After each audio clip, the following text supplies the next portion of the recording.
로마서에 사도 바울이 쓴 로마서 12장 17절에 보면 이런 말씀이 있습니다. 아무에게도 악을 악으로 갚지 말고 모든 사람 앞에 선한 일을 도모하라. 왜 하나님은 왜 사도 바울을 통해서 이렇게 말씀하셨을까요? 그것이 바로 하나님의 속성입니다. 제가 왜 이렇게 얘기하냐면 오늘 16장은 어제 15장에 이어서 모압의 멸망에 대해서 이야기합니다. 모압이 하나님 앞에서 어떻게 합니까?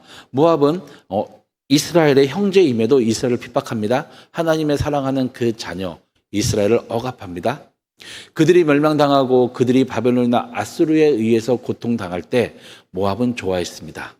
그뿐만 아니라 아수르나 바벨론에 의해서 핍박당한 후 그들이 물러난 이후에 유다나 북이스라엘이 정신을 못 차리고 피해 복구나 국력을 다시 회복하기 위해서 노력하고 있을 때 그들은 이스라엘을 쳐서 자신들의 살이 사욕을 채웠던 나라입니다. 결국 그들의 그런 잘못, 하나님의 뜻에 벗어난 형제 국가로서 그들을 도와줘야 되는데 돕지 않았던 그들의 모습에 의해서 그들은 하나님의 징벌을 받습니다. 무엇이라 얘기합니까? 아무리 그들이 열심히 하더라도 그 땅에 다른 사람들이 쳐들어옵니다. 결국 그들은 하나님 앞에서 멸망당합니다. 14절에 뭐라 합니까? 노예의 정한 품꾼의 정한 해와 같이 3년 이내에 그들이 멸망합니다. 그들의 좋은 것들은 다 빼앗기고 그들의 영화가 마치 한낮 꿈 같습니다. 꿈 같게 변합니다. 그것이 하나님의 공의입니다. 하나님의 의도를 벗어난 자, 하나님의 뜻을 벗어난 자, 하나님 앞에 죄를 범한 자, 그들을 하나님이 심판하십니다. 왜냐하면 죄를 가지고 있는 자는 하나님 앞에 나아가지 못하기 때문입니다. 아무리 하나님이 이 세상에 특히 이스라엘을 사랑한다 하더라도 하나님은 이스라엘의 죄를 범했다면 그들을 벌 주시고 그들이 하나님 앞에 나와 죄에 대해서 깨닫고 용서 구하게 하셨습니다. 죄를 지은 자는 하나님 앞에 나아가지 못합니다. 우리가 보는 것처럼 그 이스라엘 주변 국가들 아수르나 바벨론이나 블레셋이나 모압이 하나님의 징벌을 받는 것이 바로 이 하나님의 공의 때문입니다.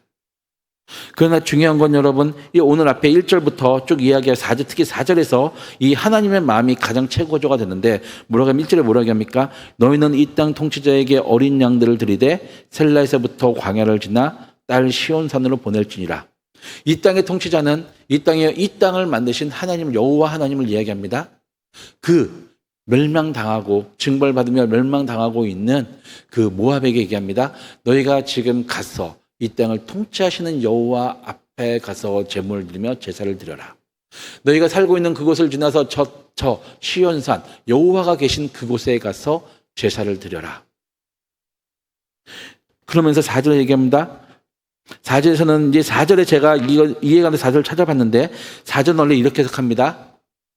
너희여, 여기서 너희는 하나님의 백성입니다. 하나님의 보호를 받고 있고 시온산에 거하고 있는 하나님 앞에 살고 있는 백성들. 너희는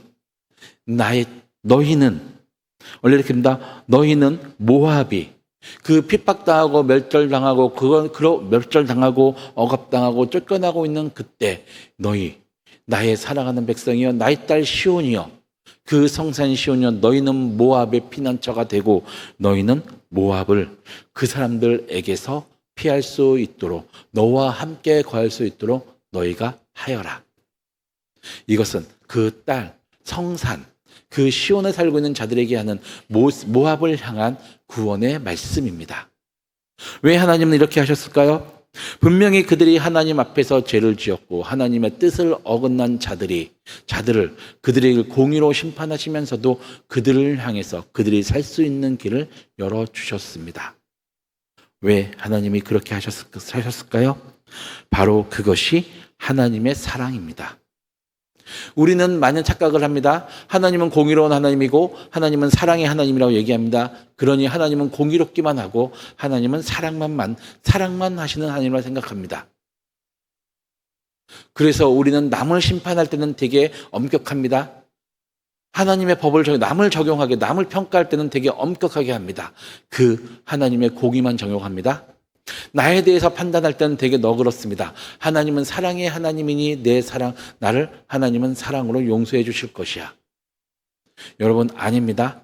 하나님은 공의의 하나님이며 하나님은 사랑의 하나님입니다. 이 말은 무엇이냐면 하나님의 사랑이 돋보이기 위해선 하나님의 공의가 필요합니다.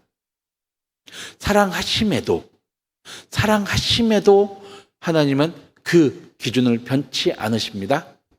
동시에 하나님의 공의가 돋보이기 위해선 하나님의 사랑이 필요합니다. 죄를 지은 사람은 하나님 앞에 나아갈 수 없습니다. 이스라엘 백성이 하나님의 선택한 자는 죄를 지었습니다. 우리는 그 앞에 나아갈 수 없습니다. 그러나 하나님은 우리를 받아주시기 위해서 어떻게 하십니까? 그 하나뿐인 아들의 생명을 대신 내어주며 저 십자가에서 죽이셨습니다. 피를 대신 흘리게 하셨습니다. 그로 인해서 그 사랑으로 우리가 나아갈 수 있었습니다. 예수님의 그 희생, 그것이 공의입니다. 예수님의 희생이 돋보이는 건 예수님의 사랑이 있기 때문입니다. 우리를 사랑하셨기에 하나님의 그 기준을 바꿀 수 없게 그 아들의 생명을 내어주셨고, 그 아들의 생명을 내어주신 이유가, 그 공의가 돋보이는 이유도, 그 하나님의 사랑이 돋보이는 그 하나뿐인 아들의 생명을 내어주시면서까지 우리를 사랑하셨기 때문입니다. 오늘 16장은 그것을 이야기합니다. 모압을 징벌하면서도 모압이여, 너희는 저 산에 저 산, 내가 있는 시온산에 가서 제물을 드리고 제사를 드려라. 나에게 예배하고 내 앞에 나아라.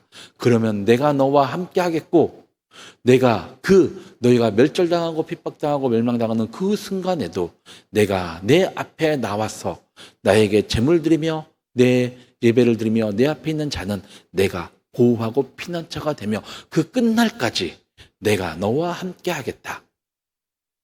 여러분, 잊지 마십시오. 이 공의와 사랑의 하나님이 우리에게 지금 말씀하십니다. 너희 앞에 죄가 있느냐? 너희가 지금 내 앞에 내 의도를 벗어나서 살고 있는 것, 남에게 말하기 힘들고 남에게 들키기 싫은 것이 있느냐? 그러면 내 앞에 와서 이야기하라. 너희가 그것을 하지 않으면 다시는 너희가 그런 잘못을 저지르지 않게 해서 나는 너희를 벌할 수밖에 없다. 그러나 내 앞에 와서, 내 앞에 나와서 예배하며 회개하라. 내가 너와 함께 하겠고 너희의 피난처가 되겠다. 여러분, 이 하나님께 오늘 나아가십시오. 오늘 이 하나님과 함께 하십시오.